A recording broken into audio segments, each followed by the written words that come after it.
चलिए स्टैटिस्टिक्स के बारे में हम पहले थोड़ा सा जान लेते हैं। स्टैटिस्टिक्स क्या है? स्टैटिस्टिक्स के बारे में कहा जाता है कि ये एक टूल सब्जेक्ट है। टूल सब्जेक्ट मीन्स जितने भी सब्जेक्ट अदर हैं उनमें स्टैटिस्टिक्स का यूज़ ज़रूर होता है। और स्टैटिस्टिक्स को हम तब यूज़ करते हैं जब हमारे पास डेटा होता है, यानी हम जब डेटा के साथ डील करते हैं तो स्टैटिस्टिक्स हमारे लिए ज़रूरी हो जाती है। तो वैसे तो स्टैटिस्टिक्स में आप लोग मीन, मीडियन, मोड ये सब कभी न कभी पढ़ रखा होगा, लेकिन अब जब हायर एजुकेशन में आते हैं तो स्टैटिस्टिक्स का रोल और बढ़ जाता है रिसर्च की फील्ड में, खासकर जिसमें हम लोग टेस्टिंग प्रोसीजर अप्लाई करते हैं या सैम्पलिंग करते हैं। तो हमें स्टैटिस्टिक्स के बारे में थोड़ा सा और जानने की ज़रूरत होती है। तो वैसे तो हमारे पास थोड़ा बहुत इन्फॉर्मेशन रहता है सैम्पलिंग क्या है, लेकिन एक सही तरीके से जानने के लिए बेहतर है कि हम इसे अच्छी तरीके से पढ़ें। तो स्टार्टिंग में हम सबसे पहले डिस्कशन करेंगे डेटा टाइप में, क्योंकि जब भी हमें मीन निकालना होगा, मीडियन निकालना होगा, मोड निकालना होगा, तो हम अपने डेटा को समझेंगे कि डेटा किस फॉर्म में हमें दिया हुआ है। डेटा कई फॉर्म में हमें मिलते हैं। तो डेटा का जो सबसे पहला फॉर्म है वो है रॉ डेटा, या फिर हम इसको अनग्रुप्ड डेटा भी कहते हैं, जिसकी ग्रुपिंग ना हुई हो। Ungrouped data. अब ये किस तरह का होता है? सपोज़ हमको एक टेस्ट लेना है 50 बच्चों का, और हमने इस टेस्ट का मैक्सिमम मार्क्स रखा है 100। तो जब हम इन बच्चों का टेस्ट लेंगे तो हम इनके स्कोर्स को नोट कर लेंगे। नोट करने के लिए हम इंडिविजुअली सबका स्कोर नोट करेंगे, तो टोटल हमको 50 वैल्यूज़ लिखनी पड़ेंगी। इस तरह से मान लीजिए हम इनका स्कोर नोट कर रहे हैं, तो ये हमारे पास 50 बच्चों का नंबर्स आ गया। अब अभी तक हमने इनको लिखने के लिए कोई ग्रुपिंग नहीं की, सीधे हमने सबके स्कोर्स को लिख लिया है। इस तरह के डेटा को हम लोग कहते हैं रॉ डेटा। तो रॉ डेटा हमको देखने में सबसे आसान लगता है और समझने में भी सबसे आसान लगता है, लेकिन रॉ डेटा की कुछ लिमिटेशंस हैं। यही 50 बच्चों की जगह पर अगर हम इसको 1000 कर दें तो फिर ये रॉ डेटा लिखा तो होगा, हम उसको देख भी लेंगे, लेकिन जैसे जैसे हम रॉ डेटा को रीड करेंगे प्रीवियस वैल्यूज़ हम भूलते जाएंगे, क्योंकि डेटा थोड़ा सा बड़ा है। तो जब हम बड़े डेटा के साथ डील करते हैं तो रॉ डेटा को हम ग्रुप्ड कर लेते हैं। तो ग्रुपिंग करने के हमारे पास कई तरीके हैं। तो एक छोटा सा एग्जांपल हम ले लेते हैं। 10 बच्चों का सपोज़ हमने नंबर लिख लिया है, इनके जो स्कोर्स आए हैं आउट ऑफ 10, 5, 3, 2, 5, 7, 8, 9, 10, 5 एंड 3। तो ये तो हो गया रॉ डेटा, हमने सबका स्कोर अलग अलग लिख लिया। अब हम इसकी ग्रुपिंग करेंगे तो डेटा देखने में थोड़ा आसान लगेगा और लिखने में भी छोटा हो जाएगा। ग्रुपिंग करने के तरीके को हम कैसे लिखते हैं? हम एक वेरिएबल असाइन करते हैं x और इसकी फ्रीक्वेंसी लिखते हैं f। वेरिएबल को हम कैरेक्टरिस्टिक्स भी कहते हैं, और इस वेरिएबल का मतलब होता है कि इन स्कोर्स में डिफरेंट कितनी वैल्यूज़ हैं। जैसे अगर हम इन 10 बच्चों का डेटा को अगर हम देखें तो सबसे मिनिमम वैल्यू हमारी है 2, इसके बाद है 3, 4 कहीं नहीं है तो 4 हम छोड़ देंगे, फिर 5 है, 6 भी नहीं है, 7, 8, 9, 10। अब हम इनको फ्रीक्वेंसी के फॉर्म में लिख लेंगे। अब अगर हम ये देखें कि हमारे इस डेटा में 2 कितनी बार अकर हुआ है, तो केवल 1 बार आया है। 3 को अगर हम चेक करें तो वो 2 बार आया है, यानी 3 की फ्रीक्वेंसी 2 है। तो अगर इन 1000 बच्चों का डेटा हम इस तरह से फ्रीक्वेंसी के फॉर्म में लिखेंगे तो वो हमको देखने में भी अच्छा लगेगा और समझने में भी ज़्यादा आसान रहेगा। 5 की फ्रीक्वेंसी अगर हम काउंट करें 1, 2, 3, 7 की फ्रीक्वेंसी 1 है, 8 की भी 1 है, 9 की भी 1 है और 10 की भी 1 है। चेक करने के लिए हम फ्रीक्वेंसी को ऐड करेंगे और जितने टोटल कैंडिडेट्स हैं अगर उनके बराबर फ्रीक्वेंसी आ गई तो इसका मतलब हमने सारा डेटा सही लिखा है। तो 6, 4, 5, हाँ 10 हो रहा है, ऐड करने पर 10 आ रहा है। तो एक बात हमको यहाँ से और पता चली कि अगर हम फ्रीक्वेंसी को ऐड करते हैं, ऐड करने के लिए सिंबल समेसन यूज़ करते हैं। मैथमेटिक्स वाले तो सब जानते होंगे, फिर भी मैं एक बार डिक्टेट कर दे रहा हूँ। सिग्मा या समेसन हम इसे कहते हैं, और फ्रीक्वेंसी को ऐड करने के लिए हम सिग्मा एफ लिखेंगे। और ये 10 वैल्यू हमें ये बताता है कि टोटल नंबर ऑफ़ कैंडिडेट कितने हैं। आगे चलकर हम नंबर ऑफ़ कैंडिडेट को कैपिटल एन या स्मॉल एन से रिप्रेजेंट करेंगे। तो ये बात भी एक यहाँ से हमें पता चलती है कि सिग्मा एफ की वैल्यू इसी के बराबर होगी। तो डेटा का एक तो ये फॉर्म जो हम लोगों ने पढ़ा, इसको हम लोग कहते हैं फ्रीक्वेंसी डिस्ट्रीब्यूशन। क्योंकि कौन सा डेटा कितनी बार फ्रिक्वेंट हुआ है इसका हमारे पास डिस्ट्रीब्यूशन दिया हुआ है। तो डेटा को हम ग्रुप्ड डेटा कहते हैं और ग्रुप्ड डेटा में डेटा का फ्रिक्वेंसी डिस्ट्रीब्यूशन है। इसके अलावा अगर x की वैल्यूज़ जैसे कैटेगरी बनी थी 2 की, 3 की, 5 की, 7 की, अगर ये भी बहुत ज़्यादा होती हैं तो हम डेटा को एक तरीके से और ग्रुपिंग करते हैं जिसको हम लोग कहते हैं क्लास इंटरवल फॉर्म। तो क्लास इंटरवल फॉर्म भी हम लोग देख लेते हैं कैसी होती है। जब हमको मीन मीडियन मोड निकालना होगा तो डेटा के इन फॉर्म्स से हमें अच्छी तरीके से परिचित होना पड़ेगा, क्योंकि हर केस में फार्मूले चेंज हो जाते हैं मीन मीडियन मोड के। क्लास इंटरवल फॉर्म में क्या करते हैं, तो हम 1000 बच्चों को ले लेते हैं और इनका एक 50 नंबर का टेस्ट है। अब हमको ये देखना है कि 0 से 10 के बीच में नंबर पाने वाले कितने बच्चे हैं। मान लेते हैं ये हैं 125। 10 से 20 के बीच में नंबर पाने वाले कितने बच्चे हैं, 100। 20 से 30 के बीच में नंबर पाने वाले कितने बच्चे हैं। तो जब हम डेटा को इस तरीके से लिखते हैं, क्लास इंटरवल बना लेते हैं, क्लास इंटरवल को हम लोग CI से रिप्रेजेंट करते हैं और इसकी फ्रिक्वेंसी, तो इस वाले फॉर्म को भी हम ग्रुप्ड डेटा कहते हैं। लेकिन ये ग्रुप डेटा कैसा है, क्लास इंटरवल के फॉर्म में। वैसे तो यहाँ भी हमको फ्रिक्वेंसी का डिस्ट्रीब्यूशन मिल रहा है, लेकिन ये फ्रिक्वेंसी का डिस्ट्रीब्यूशन किसी सिंगल वैल्यू के लिए नहीं बल्कि पूरी की पूरी एक क्लास के लिए मिल रहा है। अब इस क्लास में बच्चों के नंबर 0 से 10 के बीच में कुछ भी हो सकते हैं, लेकिन डेटा को छोटा करने के लिए ये तरीका अपनाया जाना ज़रूरी है। इसके अलावा डेटा के टाइप में 2 तरह का और डेटा होता है जिसको हम कहते हैं क्वालिटेटिव एंड क्वांटिटेटिव।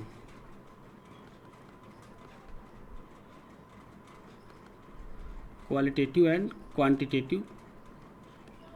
तो जब हमको डेटा में किसी की क्वालिटी पता चलती है तो हम उसे क्वालिटेटिव डेटा कहते हैं, और क्वांटिटी पता चलती है तो क्वांटिटेटिव डेटा कहते हैं। फॉर एग्जांपल, अगर हम ये पूछें कि out of 10 people how many are honest, इनमें से कितने ईमानदार हैं, तो ईमानदारी एक ऐसी चीज़ है जिसे हम मेज़र नहीं कर सकते हैं कि कितना ईमानदार है। तो ऑनेस्टी एक क्वालिटेटिव डेटा है। जबकि क्वांटिटेटिव की बात करें तो आउट ऑफ 10 जो स्कोर आया वो एक क्वांटिटी एक्सप्रेस कर रहा है, और इसको हम क्वांटिटी के फॉर्म में एक्सप्रेस कर पा रहे हैं, इसलिए हम ऐसे डेटा को कहते हैं क्वांटिटेटिव डेटा। क्वांटिटेटिव डेटा के फिर से 2 टाइप होते हैं, एक को हम कहते हैं डिस्क्रीट और एक को कहते हैं कॉन्टिन्यूअस।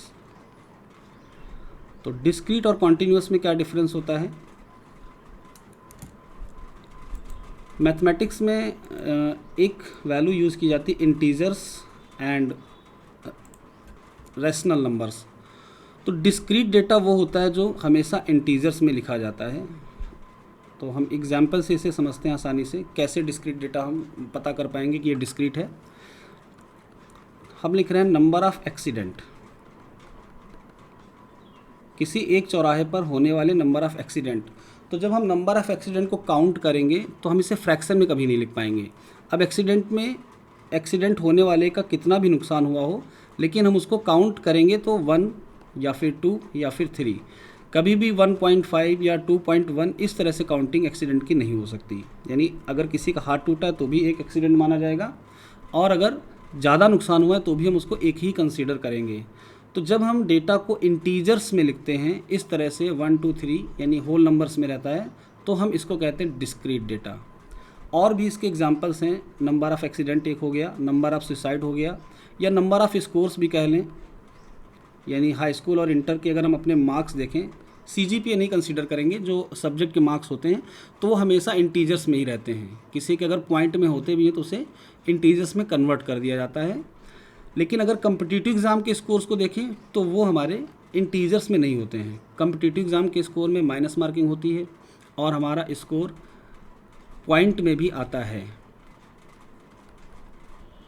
तो जब भी कोई वेरिएबल केवल ऐसी वैल्यूज़ अटेन करे जिनको हम इंटीजर कहते हैं तो उस वेरिएबल को हम बोलते हैं डिस्क्रीट वेरिएबल, और अगर वो इन वैल्यूज़ के साथ साथ फ्रैक्शनल वैल्यूज़ भी अटेन करे तो हम उसे बोलते हैं कॉन्टिन्यूअस वेरिएबल।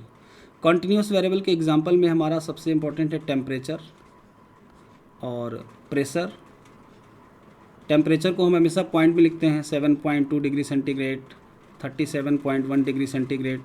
या अगर हम मेडिकल के एग्जांपल्स कुछ लें तो बीपी को हम देखें तो ये डिस्क्रीट में रहता है। जब भी बीपी कभी किसी पेपर पे लिखा जाता है तो हमेशा इंटीजर्स में होता है, 76, 128 या फिर 80, 120, ये कभी पॉइंट में नहीं रहता है। लेकिन अगर हम बात करें HbA1c की तो ये हमारा पॉइंट में भी आता है, 7.4, 6.2। तो ऐसे डेटा को जो फ्रैक्शन में होते हैं हम उन्हें कंटिन्यूस कहते हैं, और जो केवल इंटीजर्स वैल्यू अटेंड करते हैं हम उन्हें डिस्क्रीट कहते हैं। किसी का अगर कोई क्वेश्चन हो इनसे रिलेटेड या किसी को कहीं कोई डाउट हो तो आप बोल सकते हैं।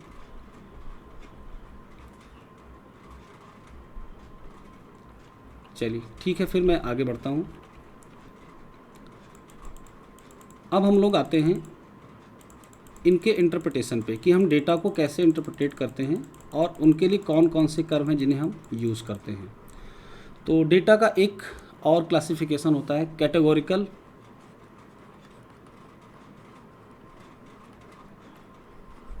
जब हम डेटा को कैटेगरी में डिवाइड कर लेते हैं तो हम इसे कैटेगोरिकल डेटा कहते हैं। और कैटेगोरिकल डेटा के लिए जो ग्राफ होते हैं उनमें होता है पाई चार्ट और बार चार्ट। ये क्या होते हैं अभी हम इनको देखते हैं विद ग्राफ। कैटेगोरिकल डेटा के बारे में बात करते हैं। जैसे हमने एक ग्रुप लिया 10 लोगों का और हमने इनसे क्वेश्चन रेज किया कि क्या आप हिंदी बोल सकते हैं, तो आपको जवाब मिलेगा यस या फिर नो। यानी ये 10 लोग ऐसे ही डिवाइड हो जाएंगे, 4 लोगों ने यस कहा, 6 लोगों ने नो कहा। तो हमने 2 कैटेगरी बना ली, एक उनकी जो हिंदी बोल सकते थे और एक उनकी जो हिंदी नहीं बोल सकते थे। तो ये एक तरह से कैटेगराइजेशन हो रहा है इन 10 लोगों का। और जब डेटा को हम किसी एक एट्रीब्यूट के आधार पर ऐसे ही डिवाइड करते हैं तो हम इसे बोलते हैं कैटेगोरिकल डेटा। कैटेगोरिकल डेटा की स्टडी करने के लिए जो चार्ट्स हम यूज़ करते हैं उनमें पाई चार्ट और बार चार्ट ये होते हैं। तब हम पाई चार्ट और बार चार्ट देख लेते हैं और इन्हें समझ लेते हैं। इनका कंस्ट्रक्शन थोड़ा सा टिपिकल है, मैथमेटिक्स थोड़ी सी हमें देखनी पड़ेगी, तो वो हम आगे चलकर जब ज़रूरत पड़ेगी तो इसका डिस्कशन कर लेंगे और आप लोग भी बताएंगे हमें कि कहाँ कैसी ज़रूरत आपको पड़ रही है। पाई चार्ट एक सर्कल के जैसा होता है जिसमें दिए हुए डेटा को हम रिप्रेजेंट करते हैं। जैसे अगर हम देखें कि 10 लोग थे हमारे, तो हमारे सिर्फ 2 ही डिवीज़न हो रहे हैं। तो 2 डिवीज़न में हम ऐसे उसको एक्सप्रेस कर सकते हैं कि 4 नंबर हमें अलग दिखे और जो 10 नंबर था वो हमें अलग दिखे।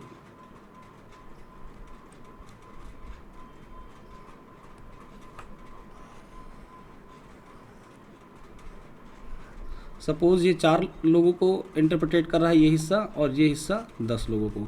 तो जब सर्किल में हम कैटेगरी वाले डेटा को इंटरप्रेट करते हैं तो हम इसे कहते हैं पाई चार्ट। तो नीचे आपको कुछ पाई चार्ट के एग्जांपल दिख रहे होंगे, ये दिख रहा है, ये है। तो इसकी कैटेगरीज कुछ ज़्यादा हैं तो इसलिए ज़्यादा डिवीज़न दिख रहे हैं। सबसे बड़ा हिस्सा ये है, फिर ये छोटा, ऐसे। अब ये पाई चार्ट बनता कैसे है, इसके लिए हमें थोड़ी सी मैथमेटिक्स पे जाना पड़ेगा। तो अगर इसकी ज़रूरत होगी तो बताएंगे, तो हम इसको डिक्टेट कर देंगे कि बनता कैसे है। दूसरा कैटेगरी को दिखाने के लिए हम लोग यूज़ करते हैं बार चार्ट का। ये वाला जो चार्ट आपको दिख रहा है ये बार चार्ट है। बार चार्ट में नीचे एक वैल्यू होती है और ये लाइन बताती है कि उसकी फ्रिक्वेंसी कितनी है। अब अगर हम ऊपर अपने दिए हुए क्वेश्चन में बार चार्ट बनाना चाहें तो कैसे बना सकते हैं। चलिए एक क्वेश्चन जो हमने ऊपर लिया था हम इसका बार चार्ट बनाते हैं।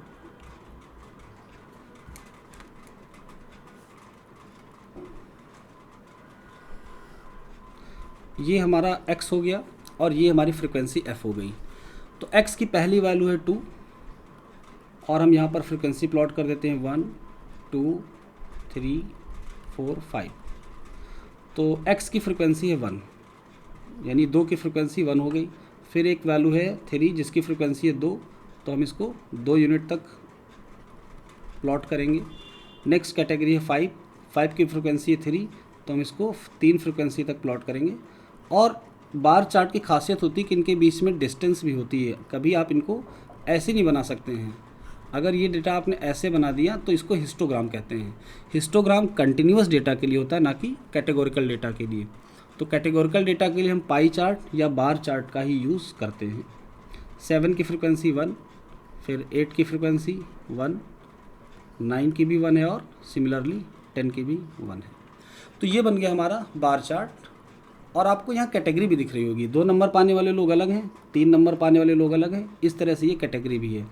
लेकिन अगर हम नीचे वाले डेटा की बात करें 0 से 10, 10 से 20, तो इसको हम कंटिन्यूस डेटा कहते हैं। कंटिन्यूस इसलिए क्योंकि बीच में कुछ भी मिसिंग नहीं है। 0 से 10 तक हमने सबको लिया, फिर अगला वाला हमने 10 से ही स्टार्ट किया। जबकि ऊपर वाले डेटा में अगर हम देखें तो 2 के बाद 3 आया, फिर बीच में 4 मिसिंग है, यानी कंटिन्यूस डेटा नहीं है ये। बीच में 4 अगर ले रहे होते तो हम इसको कंटिन्यूस कहते हैं। कंटिन्यूस डेटा बेसिकली पॉइंट्स वाले में ज़्यादा यूज़ किया जाता है, जहाँ पर वैल्यूज़ फ्रैक्शन में होती हैं, तो हम क्लास इंटरवल बना के ही उनको कवर कर सकते हैं। उसका रीज़न ये है कि पॉइंट्स में वैल्यू कौन सी अटेन होगी ये क्लियरली बताया नहीं जा सकता जब तक कि हमें वैल्यू मिल ना जाए। अब अगर हम देखें 1 से 2 के बीच में कितनी पॉइंट्स की वैल्यूज़ होती हैं, तो आप में से कोई कमेंट करना चाहेगा नंबर 1 से लेकर नंबर 2 तक पॉइंट की कितनी वैल्यूज़ होंगी?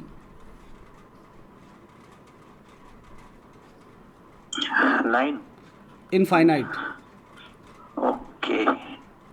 इनफाइनाइट इसलिए क्योंकि पहली कैटेगरी बनेगी 1.1, 1.2, 1.3, इसके अलावा 1.11, 1.12, 1.13, फिर अगर और डिवीज़न कर दें हम 1.111, 1.112, तो इस तरीके से 1 से लेकर 2 के बीच में अगर हम कंटिन्यूस डेटा के साथ डील करें तो इनफाइनाइट वैल्यूज़ होंगी।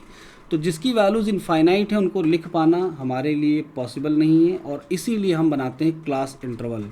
जैसे हमने 10 से 20 का एक क्लास इंटरवल बनाया, तो अब इसके बीच की जितनी भी वैल्यूज़ हैं वो सारी इसके अंदर हैं, और हमने इसकी फ्रिक्वेंसी लिख दी 5, तो इसका मतलब हमको ये भी पता चल गया कि इनके बीच में नंबर पाने वाले टोटल बच्चे थे 5।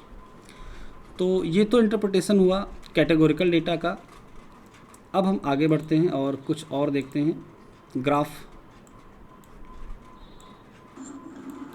हाँ, कोई क्वेश्चन हो तो आप लोग बोल सकते हैं, कहीं पर भी कुछ भी मिसिंग हो तो। ठीक है, ओके। जो अगला ग्राफ हम लोग पढ़ेंगे उसका नाम है हिस्टोग्राम।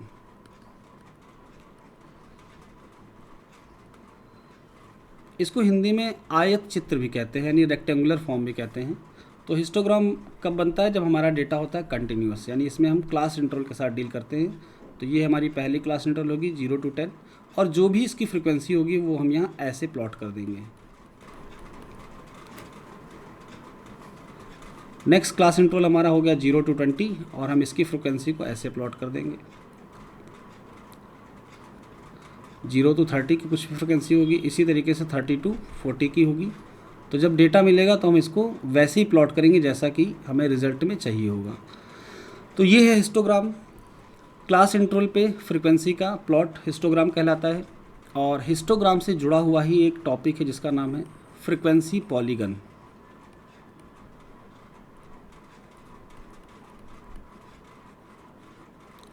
तो फ्रिक्वेंसी पॉलीगन बनने का कॉन्सेप्ट ये है कि जितनी भी फ्रिक्वेंसीज़ हैं उनको स्ट्रेट लाइन से अगर मिला दें तो वो बन जाता है फ्रिक्वेंसी पॉलीगन।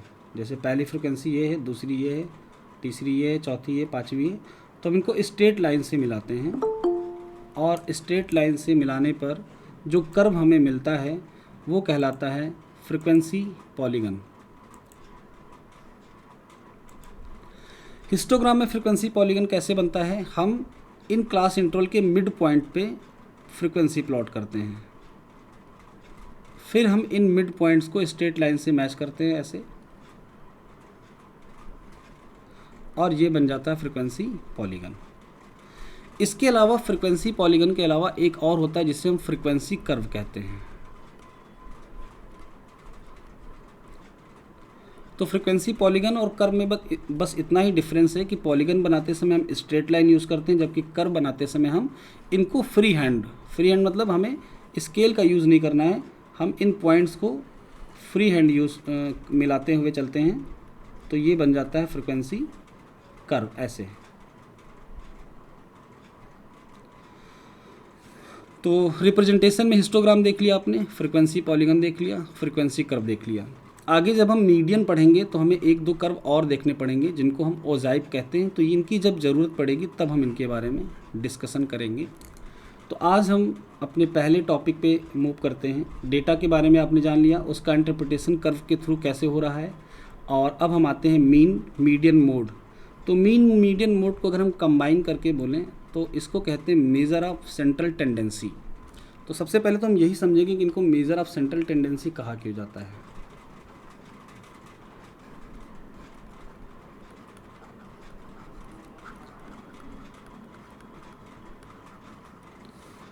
ऐसी वैल्यूज़ जो हमको सेंट्रल की टेंडेंसी के बारे में इंफॉर्मेशन दें वो सब मेजर ऑफ सेंट्रल टेंडेंसी कहलाती हैं। सेंट्रल की वैल्यू की इंफॉर्मेशन देने का मतलब ये है कि हमारे पास 50 बच्चों की एक क्लास है और हमने इनके सबके स्कोर्स को देख रखा है, लेकिन अगर हमें किसी को बताना हो कि इन 50 बच्चों का परफॉर्मेंस कैसा हो या हमको इन परफॉर्मेंस को किसी दूसरे से कंपेयर करना हो तो हम क्या करेंगे। हम ऐसा तो नहीं कर सकते कि हम एक एक बच्चे का स्कोर एक दूसरे से कंपेयर करें। तो इस केस में हम इन 50 बच्चों के स्कोर्स का एक सेंट्रल पॉइंट निकालते हैं। सेंट्रल पॉइंट निकालने के अपने अलग अलग तरीके होते हैं और अलग अलग केसेस होते हैं। सेंट्रल पॉइंट जब निकालते हैं तो हम इसको मीन कहते हैं या फिर मीडियन कहते हैं या फिर मोड कहते हैं। तो सबसे पहले हम मीन का डिस्कशन करेंगे, ये निकलता कैसे है, और अगर ये वैल्यू हमें पता है तो हम इसको इंटरप्रिटेट कैसे करेंगे कि डेटा में इस वैल्यू ने हमको क्या बताया। मीन को निकालने का तरीका होता है कि हम सारी वैल्यूज़ को ऐड कर लेते हैं, यानी सम ऑफ ऑल वैल्यूज़, और divided by total number of values. जो टोटल वैल्यूज़ होती हैं उससे हम इनको डिवाइड कर देते हैं। जैसे कि यहाँ पर 10 बच्चों का अगर हम स्कोर लिख लें, 2, 5, 7, 8, 9, हम 5 बच्चों का स्कोर लिख लेते हैं, तो हम इनको ऐड कर लेंगे और चूँकि ये 5 बच्चे थे तो हम इसको 5 से डिवाइड कर देंगे। ये हमारा आ जाएगा मीन। अब अगर हम इसको कैलकुलेट करके देखें कितना आ रहा है तो चेक कर लेते हैं। 22, 9, 31 बाई 5 यानी 6.2 समथिंग आएगा, यानी एवरेज स्कोर हमको मिल गया 6.2। तो सेंट्रल टेंडेंसी की ये वैल्यू यानी कि मीन जो कि अभी भी 6.2 कैलकुलेट होके आया है, इसको देखकर हम ये आइडिया लगा सकते हैं कि पूरी क्लास के जो बच्चे हैं उनका स्कोर्स इसी के राउंड अबाउट होगा। अब यहाँ पर मीन के साथ साथ एक टर्म और है जो इम्पोर्टेंस रखता है, जिसको हम कहते हैं वेरिएशन। तो ये अगले टॉपिक में कवर होगा जब हम पढ़ेंगे मेज़र ऑफ वेरिएशन या फिर मेज़र ऑफ डिस्पर्सन। वेरिएशन हमारे लिए इसलिए इम्पॉर्टेंट है, क्योंकि वेरिएशन हमको ये बताता है, एक सेकेंड होल्ड करेंगे। हाँ, वेरिएशन इसलिए इम्पॉर्टेंट है हमारे लिए क्योंकि वेरिएशन हमको ये बताता है कि सेंट्रल की वैल्यूज़ से बाकी वैल्यूज़ कितनी डिस्टेंस पे हैं। इससे जो हम आइडिया लगाते हैं या जो हम इंटरप्रिटेशन करते हैं वो गलत नहीं होता है। अभी जैसे हमने 6.2 बताया कि सारी वैल्यू 6.2 के आसपास हैं, तो अगर आप 5 को कंसीडर करें, 7 को करें, 8 को करें तो ये 6.2 के ज़्यादा पास हैं, जबकि अगर आप 2 और 9 को कंसीडर करें तो ये उससे ज़्यादा डिस्टेंस पे हैं। तो इस केस में हम वेरिएशन की भी स्टडी करते हैं कि हमारी सेंट्रल वैल्यू जो हमें बताती है कि सारी वैल्यूज इसके आसपास हैं with variation, how much variation, यानी इसके साथ वेरिएशन कितना है। तो अगर एवरेज वेरिएशन 3 है तो हम ये भी आइडिया लगा लेंगे कि सारी वैल्यूज़ इस वैल्यू से 3 डिस्टेंस की यूनिट पर हैं। अब ये 3 डिस्टेंस की जो डिस्टेंस है, 3 यूनिट की डिस्टेंस है, ये प्लस में भी हो सकती है और माइनस में भी हो सकती है। तो वेरिएशन भी हमको डेटा को समझने में एक आइडिया देता है, जिसका डिस्कशन हम बाद में करेंगे। तो मीन के बारे में खास बात यह है कि मीन हम कब कैलकुलेट करते हैं, जब हमारे पास डेटा हो क्वांटिटेटिव, यानी मीन को कैलकुलेट करने के लिए हमारा डेटा ऐड होना ज़रूरी है, और ऐड हम तभी कर सकते हैं जब ये क्वांटिटी में हो। तो जब ऐसा कुछ हो जाए कि हमारा डेटा क्वांटिटेटिव ना हो और उस समय हमें सेंट्रल टेंडेंसी की कोई वैल्यू कैलकुलेट करनी हो तो हम क्या करेंगे। तो इसी के लिए मीडियन का जन्म हुआ मीन के बाद। अब जैसे हमको ये पता करना है कि हमारे पास 3 पेशेंट हैं, किसी एक बीमारी को ले लेते हैं, मान लेते हैं कैंसर। तो इन कैंसर की बीमारी में कौन सा ऐसा है जो अर्ली एज पे है, कौन सा ऐसा है जो लास्ट स्टेज पे है, कौन सा ऐसा है जो मिडिल स्टेज पे है। तो इसको कैलकुलेट करने के लिए हम न्यूमेरिकल वैल्यू भले ना पाएँ, लेकिन हम ये जान सकते हैं कि ये वाला मिड पे है।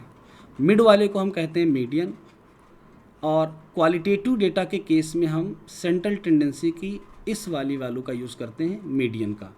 ऑनेस्टी के केस में या ब्यूटी के केस में भी हम इसको देख सकते हैं। ब्यूटी के केस में हम कैलकुलेशन तो नहीं कर सकते कि कौन कितना ब्यूटीफुल है, लेकिन हम उनको अरेंज कर सकते हैं कि इनका नंबर 1 है, इनका नंबर 2 है। इस तरीके से हम डेटा को असेंडिंग या डिसेंडिंग ऑर्डर में अरेंज कर लेते हैं। फिर जो मिड पे आता है वो सेंट्रल टेंडेंसी के लिए मीडियन बन जाता है।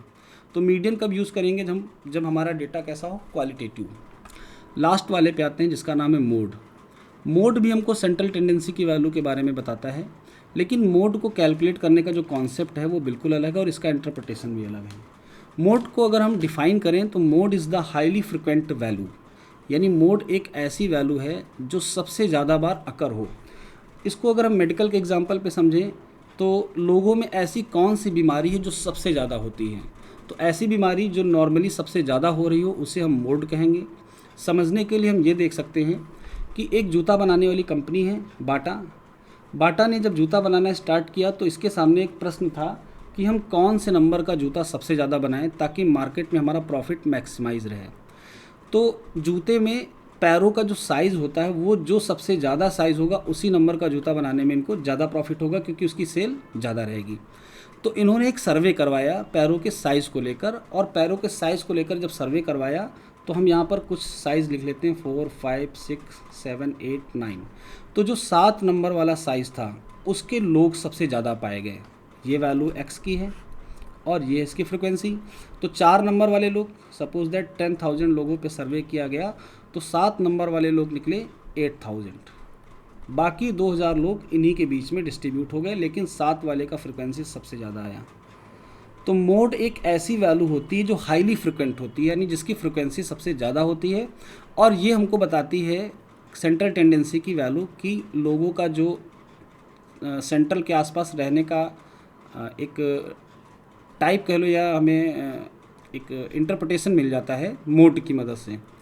तो मोड हमारे लिए इसलिए इम्पॉर्टेंट है जब हम ये देखते हैं कि मार्केट में किस चीज़ की डिमांड बढ़ने वाली है या कौन सी ऐसी चीज़ है जिसको हम ज़्यादा प्रोडक्शन करें जिससे हमारा प्रॉफिट मैक्सिमाइज हो, तो हम मोड का यूज़ करते हैं। तो टोटल 3 वैल्यूज़ जो आपने पढ़ी सेंट्रल टेंडेंसी की, मीन, मीडियन और मोड।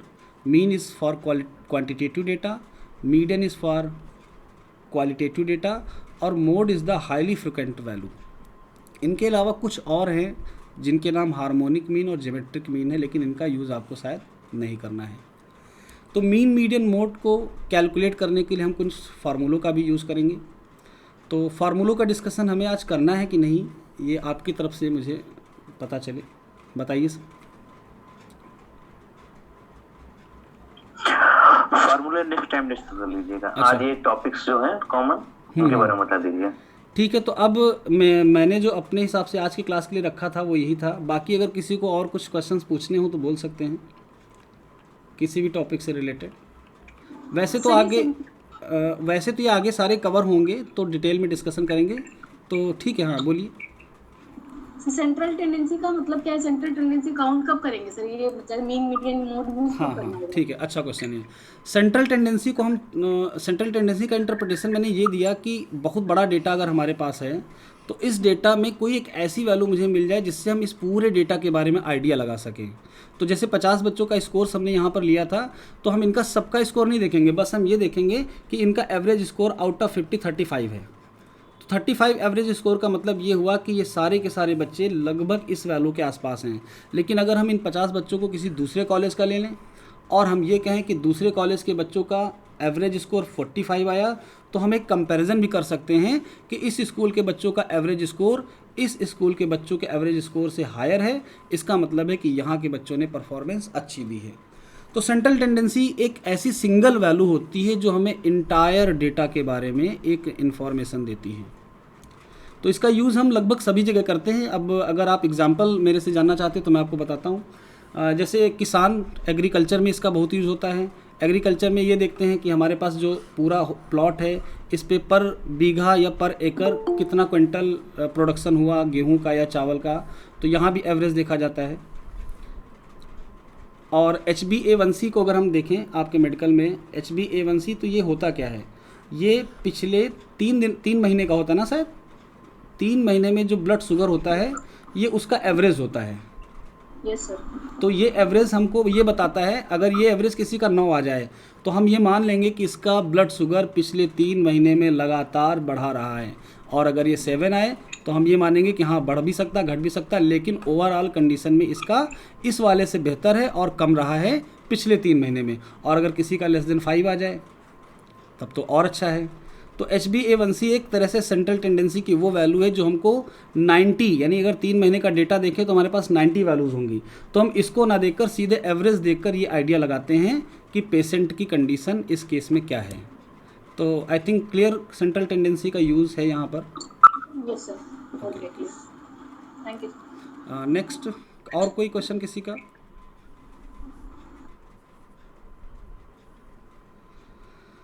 तो फिर हम मेजर ऑफ डिस्पर्सन वाले टॉपिक को नेक्स्ट टाइम के लिए रखते हैं, या अगर आज किसी का और कुछ मन है तो बोल सकता है, बिल्कुल फ्रीली आप मेरे से बात करिए, कोई दिक्कत नहीं है। एक्चुअली अभी अभी हमारी मैम ने ज्वाइन किया है। अच्छा अच्छा, ओके, गुड मॉर्निंग मैम।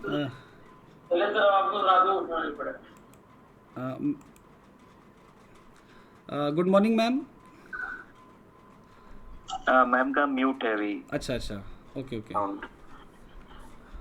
चलिए तो ठीक है, फिर आज के लिए यहीं तक रखते हैं। फिर नेक्स्ट क्लास में हम आगे के टॉपिक डिस्कस करेंगे, और आपकी जो भी क्वेरीज हो वो आप इकट्ठा करके रखिए, मैं सारी सॉर्ट आउट करता हूँ either in the same class और द नेक्स्ट क्लास।